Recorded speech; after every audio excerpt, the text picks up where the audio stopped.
Hello, welcome to Little Scented World, welcome to September. In this video I am going to share with you two book recommendations for each of the 6 wives of Henry VIII. They are going to be full biographies, so not just the end of someone's life or a certain aspect of their life. It's going to be full biographies plus a couple of bonus books to share with you too. Now, of course, I'm going to do this in order of the wives of Henry VIII. So I'm going to start with his first wife, Catherine of Aragon. So the first book of the two that I'm going to recommend is by Charles Tremelt. Is that how I'm supposed to pronounce it? And it's Catherine of Aragon, Henry's Spanish Queen. Now, I read this book a lot a few years ago. I used to read it and reread it, so much so that I actually have it in hardback and paperback because I was kind of wearing out my paperback copy. But I find that the historian has quite a few interesting ideas of Catherine, and kind of slightly out of the norm that I found quite interesting.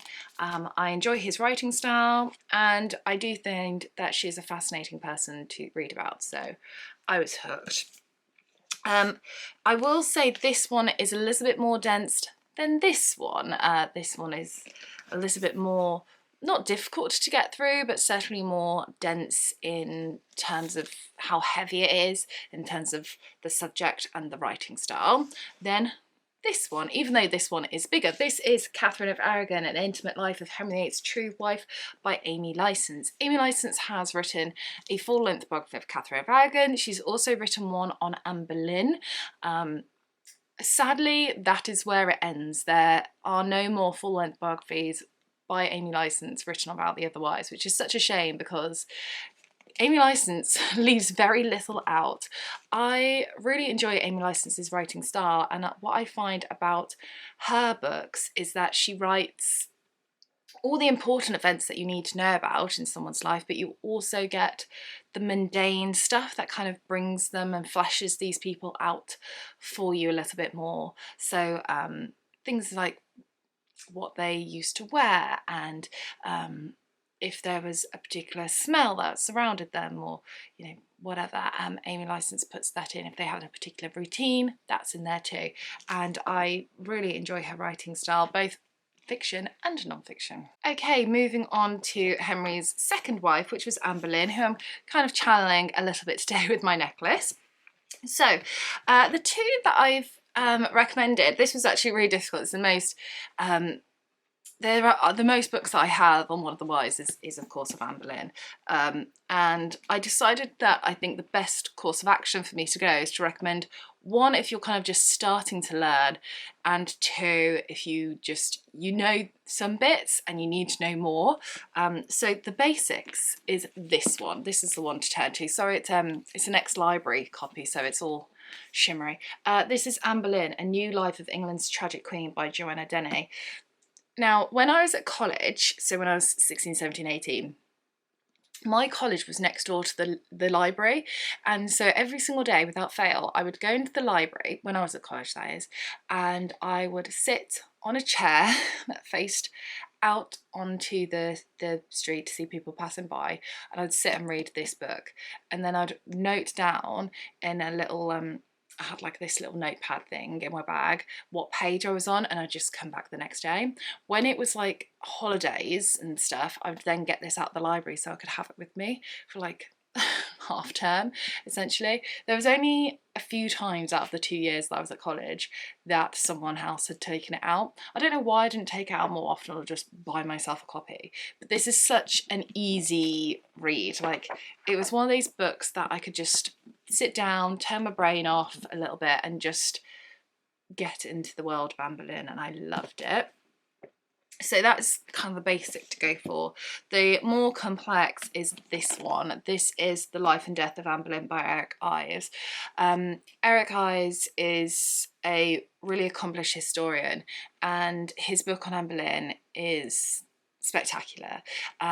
And one that I do think everyone should read, but I would say you need a bit of background information on Anne before you go into this, because otherwise this is so daunting and heavy, but not if you know stuff about her already. Henry VIII's third wife, of course, was Jane Seymour, and the first one that I'm going to recommend to you is Jane Seymour, Henry VIII's favourite wife by David Loades.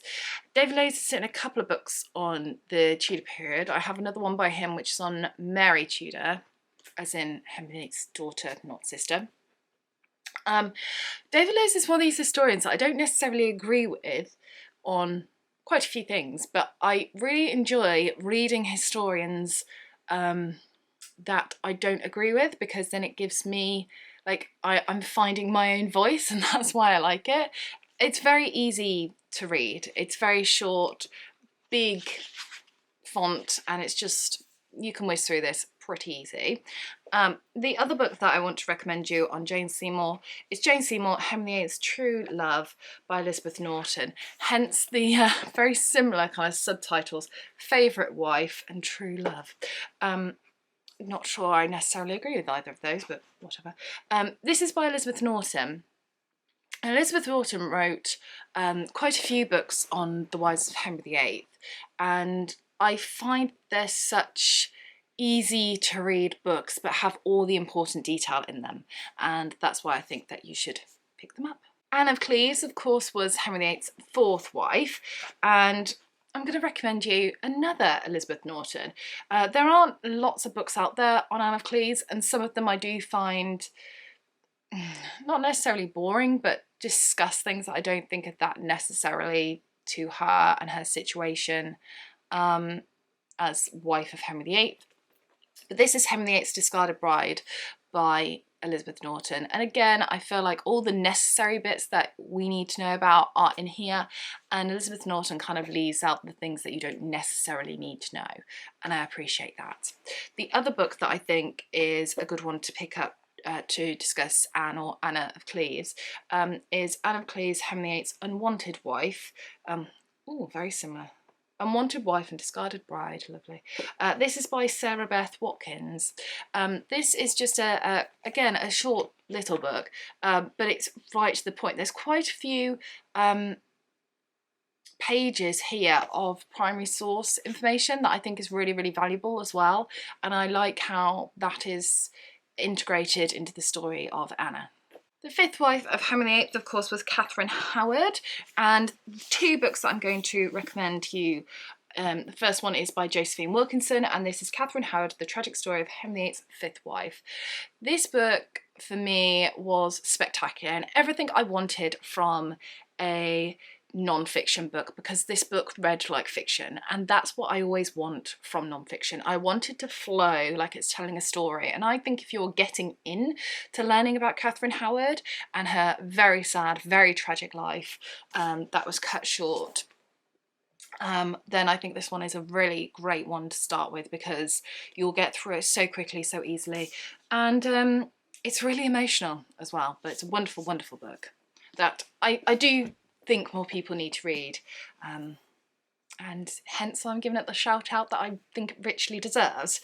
To go alongside that, the book that I think you should then follow that on with is this one, Young and Damned and Fair, The Life and Tragedy of Catherine Howard at the Court of Henry VIII by Gareth Russell. Gareth Russell is a wonderful historian who has, with Josephine Wilkinson similarly, really tapped into the evidence in a new way. So instead of going off what previous historians have written about Catherine Howard, both Gareth Russell and Josephine Wilkinson have interpreted the primary source information for themselves. This book is really detailed and is heavier than the Josephine Wilkinson one. It doesn't flow like fiction, but it's extremely, extremely knowledgeable, and yeah, definitely the place to go from after the Josephine Wilkinson book too. Henry VIII's final wife, of course, was Catherine Parr, and the first that I'm going to recommend you is another Elizabeth Norton. This one I think is wonderful. Wife, widow, mother, survivor, the story of the last queen of Henry VIII. Although technically wasn't queen, but whatever. This is a really, really wonderful book on Catherine Parr. I think Elizabeth Norton has written books on most of the wives in such a way that it's just so accessible, and hence why I'm always recommending them, because They're very good. The other book that I want to recommend you on Catherine Parr is Catherine the Queen, The Remarkable Life of Catherine Parr by Linda Porter. This is more detailed than the Elizabeth Norton one. This one I'd say is a little bit more emotional, and this one talks about a lot of the religious difficulties in a bit more detail than the Elizabeth Norton one, and therefore I'd say read the Elizabeth Norton one first, learn a bit about her, learn the basics about her, then go to this one. But yeah, this is really wonderful book. Linda Porter's wrote quite a few biographies. I have one on my shelf which I think is Mary Queen of Scots. Is it? I can't see it now, but I'm sure she's written one on Mary Queen of Scots. She's also written one on the Mistresses of King Charles II, which of course is Stuart, not Tudor, but we're here for all her works. The other two books that I want to recommend you are kind of like compendiums, I guess. So these are bind up as all the 6 Wives together, starting with The 6 Wives of Henry VIII by Alison Weir. This I think came out in 1991, yes.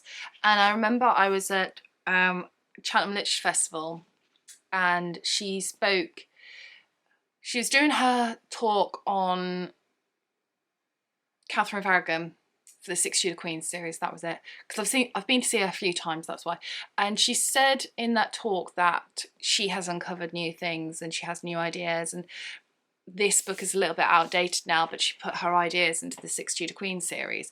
But this is still such a wonderful book if you're interested in learning about them, because Alison Weir has such a wonderful writing style that is both knowledgeable and accessible, and it doesn't have that heavy feeling that some non-fiction does, and it's certainly well worth the read. Mine is actually signed, so it says to Verity. Oh, is that very best wishes? Guessing so. The other one I want to recommend you, I have read so many times before, but it is 6 Wives, The Queens of Henry VIII by David Starkey. If you have watched the documentary series that he did, which was on Channel 4, which I've watched countless times, if you liked watching that, then you'll like this, because the way that he presents his documentaries is kind of the way he writes, or vice versa. The way he writes and the way he presents his documentaries, they're the same, they're very similar. The way he talks, it's like he's talking a documentary, and I think you'll really like that.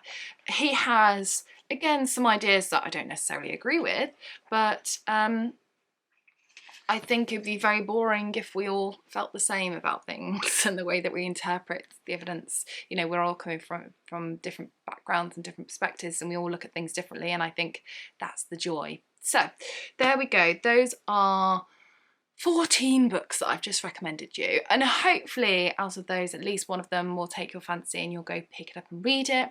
I'd love to know in the comments which of the women that I've just spoken about would you like to learn more about, be that picking up biographies like this, or perhaps going to visit a place that is associated with them, or perhaps getting your hands on some primary source evidence that concerns them. I would love to know in the comment section below.